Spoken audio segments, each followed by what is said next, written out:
Emmanuel Macron spoke about wanting an in-depth overhaul of the rules governing the Schengen area, spoke about strengthening defense and protecting Europe's external borders, but said that France will make a list of concrete measures and suggestions to be presented to the European Council in December. What we know for now is that France is strengthening its internal borders, let's put it that way, is going to double the number of law enforcement officials within its borders and is going to be presenting those measures in December. That is also when Emmanuel Macron's ministers are going to set to present their own political project, a political project that has become Emmanuel Macron's new priority to fight what he describes as Islamist separatism here in this country. December is going to be then a crucial month for Emmanuel Macron and this new political agenda of his,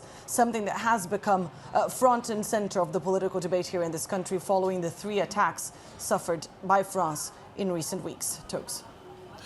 Manuel, I don't want to sound too pessimistic, but this isn't the first time we've heard from EU leaders calling for, boosting security against terrorism. But they've always found it difficult to actually put that into practice. What gives us reason to believe it's going to be different this time around?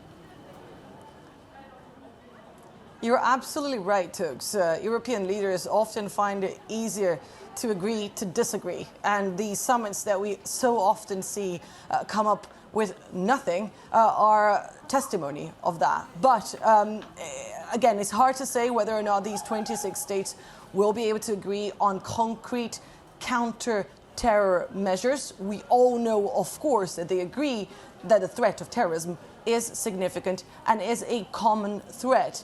But, for example, they already collaborate with regards to intelligence. And I was speaking to a security analyst this week who told me, look, even with regards to intelligence, European intelligence officers tend to find it easier to work with bilateral or trilateral investigations rather than all 26 around the table. Actually, they hate meeting in a whole big group like that because countries have different priorities and different political agendas. So it's going to be a very big challenge for European countries to agree on that. They may agree, once again, that the threat of terrorism is a common threat, that they all have to fight, but coming up with a list of measures that is common to all these states is going to be a huge challenge for countries that struggle to agree on anything from trade to migration and, of course, terrorism. Tokes.